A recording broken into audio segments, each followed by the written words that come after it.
नमस्कार दोस्तों, स्वागत है विद्या विमर्श यूट्यूब चैनल पर। दोस्तों, आज हम शुरू करने वाले हैं मेडिवल हिस्ट्री क्लास 7th की। और ये एनसीईआरटी महाकुंभ चलेगा, जो कि मैं ईच एंड एवरी क्लासेस की जो भी एनसीईआरटीज हैं 6 से 12 तक की मैं कंप्लीट करूँगा। आज ये मेरा पहला सेशन है एनसीईआरटी का, जो कि आज फर्स्ट चैप्टर स्टार्ट करने वाले हैं मेडिवल हिस्ट्री क्लास 7th की, जो कि है ट्रेसिंग चेंजेस थ्रू 1000 ईयर्स। ये होगा क्वेश्चन आंसर के बेसिस पर। मैंने कल ही डिस्कस कर लिया था कि जो भी हमारा चैप्टर का डिस्कशन होगा वो किसके बेसिस पे होगा, ऑब्जेक्टिव क्वेश्चंस के बेसिस पे होगा। मेंस क्वेश्चंस मैं लेकर आऊँगा, उसके आंसर्स बताते चला जाऊँगा। और सबसे इम्पोर्टेंट बात, जब ये पीडीएफ, ये भी क्वेश्चन आंसर, केवल जो क्वेश्चंस के पीडीएफ है मेरे पास, ये इसके बाद जब कुछ देर बाद जब वीडियो कंप्लीट हो जाएगा, उसके बाद मैं टेलीग्राम चैनल पर इसका क्वेश्चन आंसर्स भी लिख के उस पर अपलोड कर दिया करूँगा, पीडीएफ भेज दिया करूँगा टेलीग्राम ग्रुप पे। आप ज्वाइन कर लीजिए, वहाँ पर आप उसको प्रिंट करवा सकते हैं और इजीली रीड कर सकते हैं। आज हम पहला चैप्टर स्टार्ट करने वाले हैं, ट्रेसिंग चेंजेस थ्रू 1000 ईयर्स। ठीक है, आगे चलते हैं। पहला क्वेश्चन, फर्स्ट क्वेश्चन है कि how many years did the medieval period of Indian history last. भारतीय इतिहास का मध्यकाल लगभग कितने वर्षों का था? तो ये कितने वर्षों का था? 1000 ईयर्स का था, जो कि 8th सेंचुरी से स्टार्ट होती है और 18th सेंचुरी तक चलती है। इन सब का सारा आंसर्स क्लियरली पीडीएफ फॉर्मेट में मैं टेलीग्राम पे डालूंगा, वहाँ से आप उसको डाउनलोड कर सकते हैं। चलिए सेकंड क्वेश्चन पे चलते हैं। मानचित्र के विकास का श्रेय किसे दिया जाता है? तो मानचित्र के विकास का जो श्रेय है वो अरब और यूरोपीय भूगोलवेत्ताओं को, मतलब अरब्स एंड यूरोपियन ज्योग्राफर्स को दिया जाता है। ठीक है, थर्ड पर चलते हैं। थर्ड कहता है कि पहला ऐसा मानचित्र किसने बनाया जिसमें भारतीय उपमहाद्वीप को दर्शाया गया।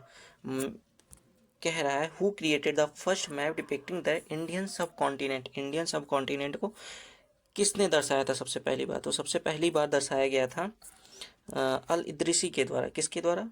अल इद्रिसी के द्वारा। अल इद्रिसी के द्वारा दर्शाया गया था। आगे चलते हैं फोर्थ क्वेश्चन पे। फ्रांस के मानचित्रकार का क्या नाम था? तो फ्रांस के जो मानचित्रकार थे उनका नाम था गियुलाम द लिस्ले। गियुलाम the Lisle.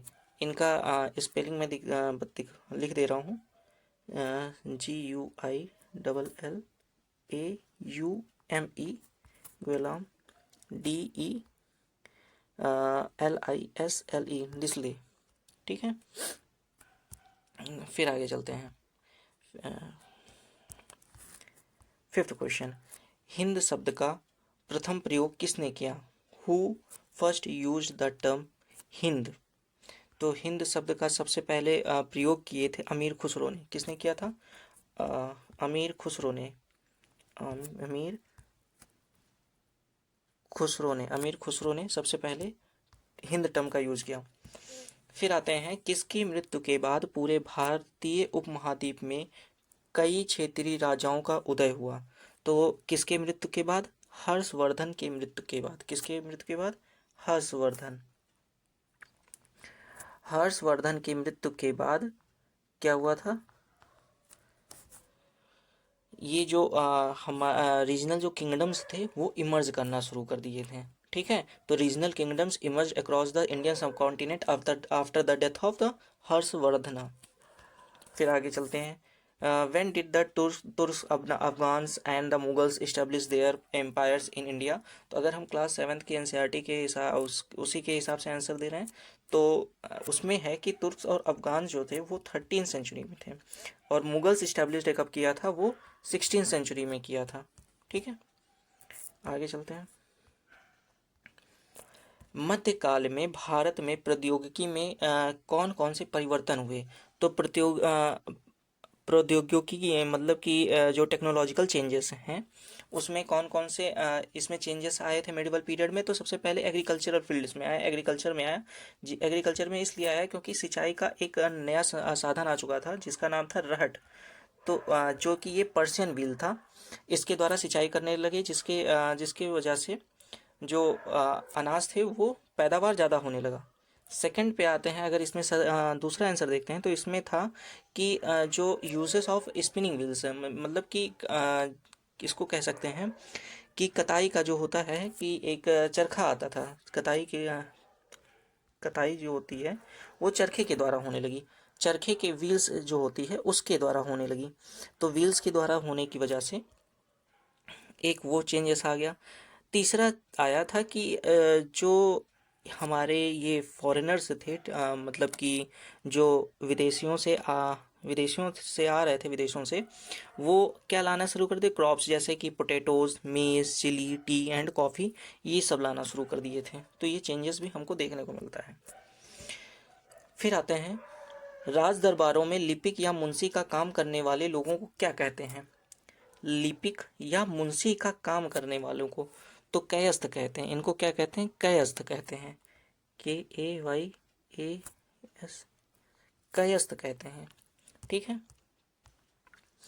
फिर है कि सनातन धर्म, जिसे आज हिंदू धर्म कहते हैं, कि कौन सी धारा है? इन मतलब कि पूछ रहा है ब्रांचेस कौन कौन से हैं जो हिंदू धर्म में, 3 हैं। ठीक है, 3 ब्रांचेस हैं हिंदू धर्म की, जो कि हैं शैव, शाक्त और वैष्णव। कौन कौन सी हैं? शैव, शाक्त और वैष्णव। ठीक है, ये 3 ब्रांचेस हैं, दे द मेन ब्रांचेस ऑफ सनातन धर्म। ठीक है, ऑफ शैव, शाक्त एंड वैष्णव। बात करते हैं हिंदू धर्म का सारांश क्या है, एसेंस क्या है हिंदू धर्म का। तो एसेंस ऑफ हिंदुज्म जो है वो क्या है? यूनिवर्सल ह्यूमनिस्टिक विजन्स है, जो कि कहता है ये वसुधैव कुटुंबकम। क्या कहता है? वसुधैव कुटुंबकम।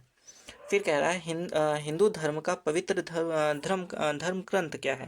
What is the scarce scripture of Hinduism? तो ये है भगवत गीता। ठीक है, आप सबको ये पता ही होगा आंसर। भारत की भूमि पर नए धर्म के प्रवर्तक कौन थे? भारत के भूमि पर, तो भारत के वो आज the founders of the new religions. ये थोड़ा सा मिस्टेक हो गया है, ये भारत नहीं है, यहाँ पे होना चाहिए अरब। क्या होना चाहिए? अरब। यहाँ पे होगा अरब, इसको कट कर लीजिएगा, यहाँ पे होगा अरब। मैं जब आंसर्स का क्वेश्चन आंसर वाला फॉर्मेट जब आपके पास अपलोड करूँगा, वहाँ पे इसे सही कर दूंगा। तो अब हो जाएगा, who were the founders of the new religions of in Arab. तो founder of the new religion in Arab was the prophet Muhammad. कौन थे? Prophet Muhammad. ठीक है, प्रॉफिट मोहम्मद। आगे बढ़ते हैं। 7वीं शताब्दी में कुरान शरीफ का संदेश भारत में किसने लाया? तो पूछ रहा है, who brought the message of the Quran to India in the 7th century। तो the message of the Quran was bought in India in 7th century by Arab traders. Who? Arab traders और immigrants. Immigrants मतलब जो व्यापारी थे और प्रवासी थे, immigrant मतलब प्रवासी जो थे, वो लेकर आ रहे थे। ठीक है, आगे चलते हैं। The Quran is the Holi scriptures of which region? तो कुरान सबको पता है इस्लाम का है। ठीक है, किसका है? इस्लाम का है। फिर आगे बढ़ते हैं। कह रहा है इस्लाम धर्म में किस देवता के माध्यम से संदेश पैगंबर मोहम्मद तक पहुंचाया गया? दो which angel was the message conveyed to prophet Muhammad in Islam? तो ये किसके द्वारा किया गया था? जिब्राइल। ये थे गैब्रियल, इनको देवदूत थे एक तरह से। ठीक है, तो जिब्राइल थे, इनका लिख दे रहा हूँ, जिब्राइल के द्वारा। ठीक है, एंजल जिब्राइल के द्वारा भेजा गया था, संदेश पहुंचाया जा रहा। पैगंबर मोहम्मद के बाद इस्लामी जगत का नेतृत्व संभालने वाले धार्मिक नेता क्या कहा जाता था? What were the religious leader called who led the Islamic world after prophet Muhammad? क्या कहा जाता था इनको? इनको कहा जाता था खलीफा। क्या कहा जाता था? खलीफा।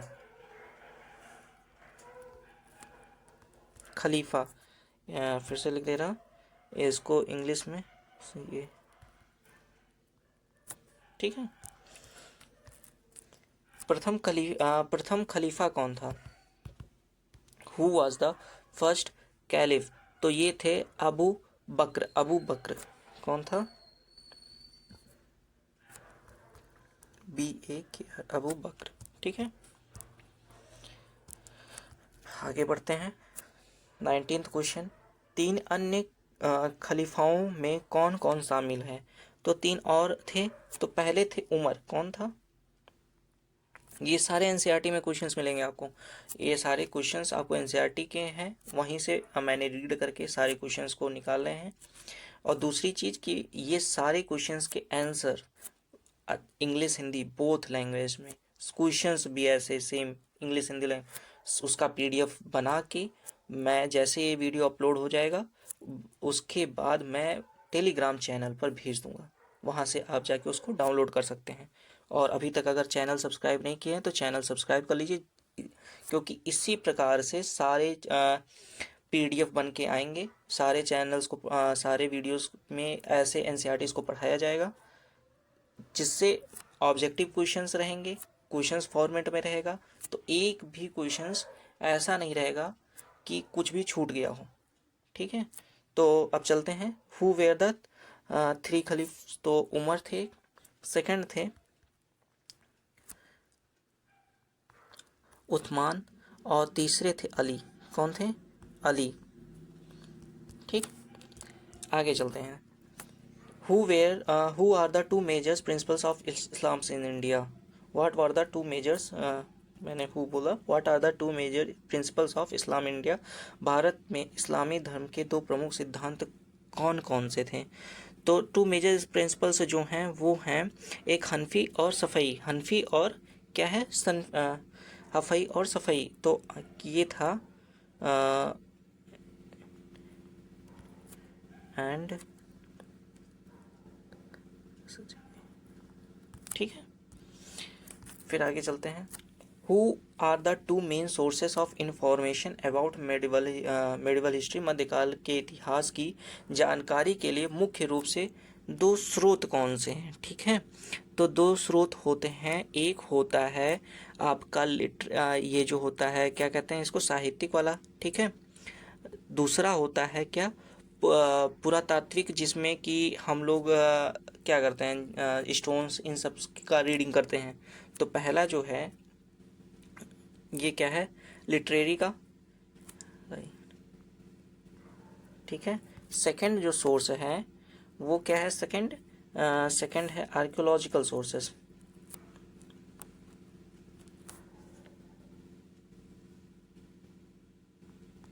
आर्कियोलॉजिकल सोर्सेस जो कि पुरातात्विक है, स्रोत हैं। ठीक, नीचे क्वेश्चंस होगा। हाँ, what is included in the archaeological sources? Archaeological sources में क्या क्या इंक्लूड किया जाता है? तो सीधी सीधी बात है, archaeological sources include sculptures, forts, temples, inscriptions.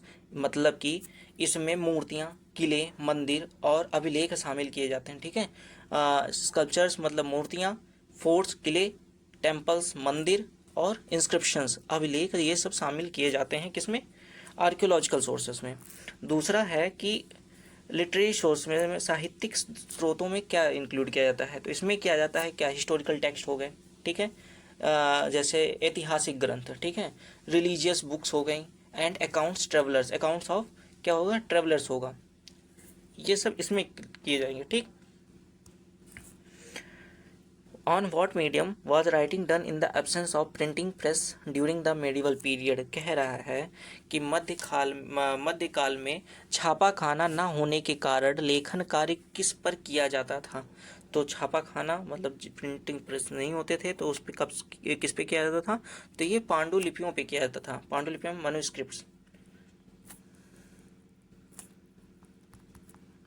Manuscripts पे किया जाता था।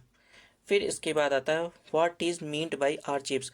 अब लेखागार से आप क्या समझते हैं? अब लेखागार क्या होता है? ठीक है, तो अवलेखागार क्या होता? अवलेखागार वैसा स्थान है जहाँ पे कि क्या कहते हैं, जो डॉक्यूमेंट्स होते हैं, ठीक है, और जो मैन्युस्क्रिप्ट्स हैं, पांडुलिपियां हैं, जो वो क्या होती हैं, वो स्टोर्ड करके रखी जाती हैं। जैसे कि अवलेखागार is a place where the documents and the manuscripts are stored, उसको क्या कहते हैं, अवलेखागार, ठीक है, आर्चिव्स। फिर आता है तबकात किसे कहते हैं, ठीक है। तबकात होता है कि ये हिस्टोरिकल वर्क को रिफर करता है जो कि प्रोवाइड करती है information about various social classes और कैटेगरीज के बारे में। हिंदी में अगर हम बात करें तो तबकात होता है कि जो सामान्य इतिहास से संबंधित ग्रंथ जो हैं उनको तबकात कहा जाता है। सामान्य इतिहास से जो संबंधित ग्रंथ हैं उनको क्या तबकात कहा जाता है, जिसमें विभिन्न वर्गों के बारे में ऐतिहासिक जानकारी दी जाती है। किस क्या करी जाती है कि provide information about various social classes और द कैटेगरीज, ठीक है। फिर इसके बाद आता है कागज का आविष्कार प्राचीन काल में कहाँ हुआ? तो पूछ रहा है who where was a paper invented in the ancient times. तो ये कहाँ पे हुआ था? चाइना में। कहाँ पे? चाइना में, ठीक है। सॉरी, 28th क्वेश्चन है कागज का ज्ञान इस्लामी विश्व तक किस सदी में पहुंचा? सदी मतलब किस सेंचुरी में पहुंचा? तो ये पहुंचा था 8th सेंचुरी में। कब पहुंचा था? 8th सेंचुरी में, 8वीं शताब्दी में पहुंचा था, ठीक है। फिर आता है कि कागज का ज्ञान, जो कागज का ज्ञान था वो कहाँ पे? यूरोप तक किस शताब्दी में पहुंचा है? तो यूरोप जो पहुंचा था वो 11वीं शताब्दी में, 11th सेंचुरी में पहुंचा था। कब पहुंचा था? 11th सेंचुरी में पहुंचा था। कहाँ पे? यूरोप में। यूरोप से पहले हम लोग किसकी बात किए थे? इस्लाम में। इस्लाम में कब पहुंचा था? ये पहुंचा था 8th उसमें, ठीक है। फिर आते हैं when did the 14th century historians Ziauddin Barani write to chronicles. मतलब 14th सदी में के इतिहास का जो जियाउद्दीन बरनी थे ने कब 2 वृत्तांत लिखे? तो 2 वृत्तांत कब कब लिखे थे? इम्पोर्टेंट है। तो ये लिखे थे, पहला जो था वो 1356 में लिखे थे, 1356 ईस्वी कह सकते हैं, ठीक है। फिर उसके बाद दूसरा जो लिखे थे ये लिखे थे 1358 ईस्वी में, ठीक है। 1358 ईस्वी में 2 वृत्तांत लिखे थे, एक 1356 में, एक 1358 ईस्वी में, ठीक। फिर इसके बाद आता है हु रोट तहकीक ए हिंद। तहकीक ए हिंद किसने लिखा है?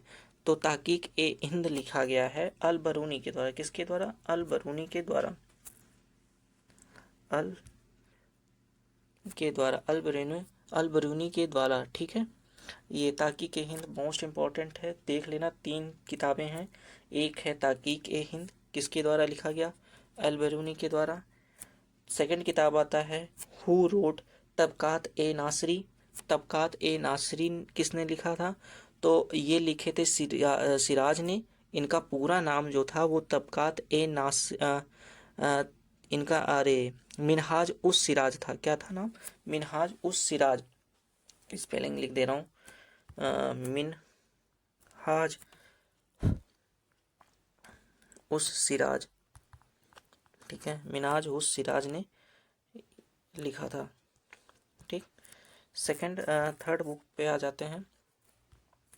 तो ये है हु रोट ताउ उल मसीर। ताउ उल मासिर किसने लिखा था? ये नाजमी लिखे थे। कौन? हसन नाजमी। हु रोट ताज उल मासिर, तो ये नाजमी ने लिखा था, हसन नाजमी। इनका HASAN, हसन नाजमी, निज़ामी, हसन निज़ामी थे। कौन थे? हसन निज़ामी। अब हम लोग 3 बुक के बारे में बात कर लिए। एक था तहकीक ए हिंद, हिंद शब्द आएगा, ठीक है, हिंद, तहकीक ए हिंद। तो तहकीक ए हिंद किसने लिखा था? अल बरूनी ने लिखा था। किसने? अल बरूनी ने लिखा था। सेकंड किताब की बात आती है तो क्या था वो? तबकात ए नासरी। तो तबकात ए नासरी किसने लिखा था? नासरी। तो नासिरी, नासिरी, सिरी, तो सिरी से क्या हो जाएंगे? सिराज। कौन से क्या हो जाएंगे? सिराज, ठीक है। और फिर ये आता है ताउल मासिर। ताउल उल मासिर किसने लिखा? निज़ामी, हसन निज़ामी। किसने? हसन निज़ामी ने। ठीक है, आई होप यहाँ तक क्लियर हो रहा होगा सारी चीज़ें। आगे बढ़ते हैं। Which historical books provide information about Arab conquest of Sindh? किस ऐतिहासिक पुस्तक में अरबों के सिंध विजय की जानकारी मिलती है? किस पुस्तक में मिलती है? तो ये मिलती है चचनामा में। किसमें? चचनामा में, CHACHNAMA, चचनामा में मिलती है। ठीक। अमीर खुसरो का जन्म कहाँ हुआ था?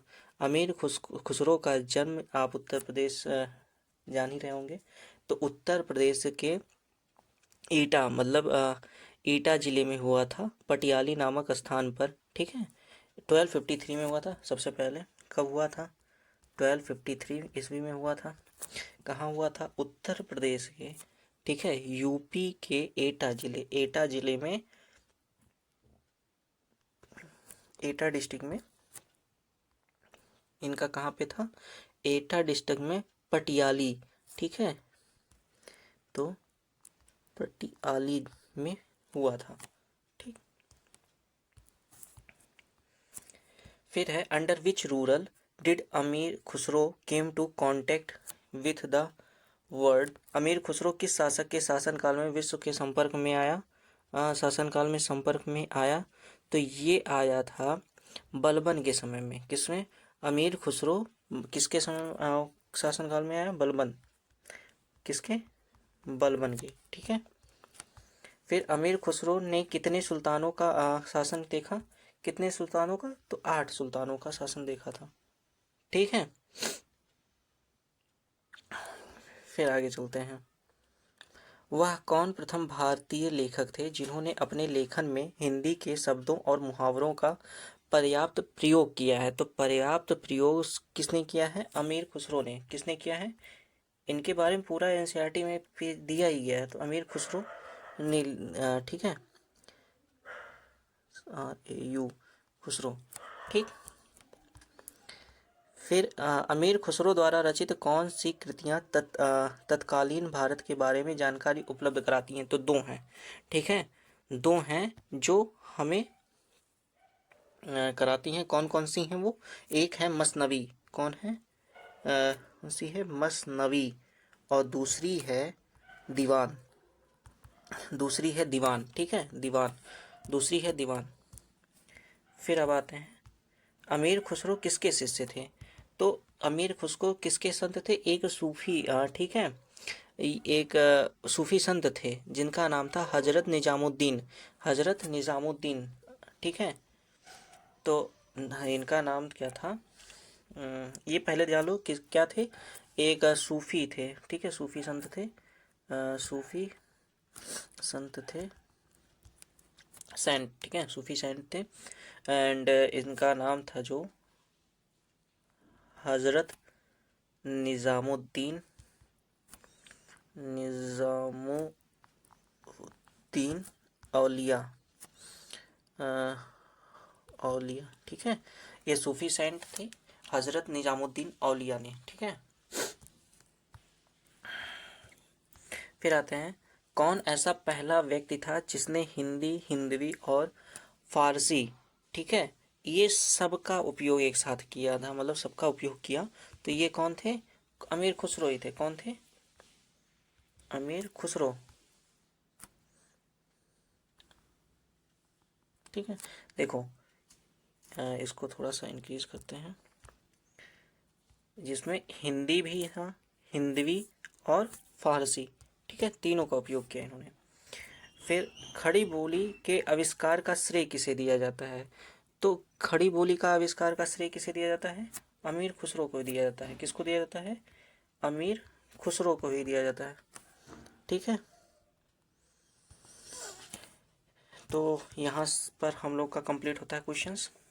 तो हमें 42 क्वेश्चंस टोटल इस चैप्टर में थे। कोई भी ऐसे पॉइंट्स नहीं होंगे। आप एक बार बुक रीड करिएगा, और वहाँ से जब आप बुक इसको पढ़ने के बाद आप बुक रीड करेंगे ना, तो आपको सारे क्वेश्चंस कौन कौन से एनसीईआरटी के लाइन इंपॉर्टेंट है, सबको जो समझ में आ जाएगा क्लियरली। ठीक है। और अभी तक आप अगर चैनल नहीं सब्सक्राइब किए हैं, सब्सक्राइब कर लीजिए, लाइक करिए। लाइक करने से एक फ़ायदा होगा कि यूट्यूबर्स हमें आगे वीडियोस को आगे बढ़ाता है कि बहुत और लोगों में पहुंच सके। ठीक है। तो ठीक है फिर, थैंक यू। जय हिंद।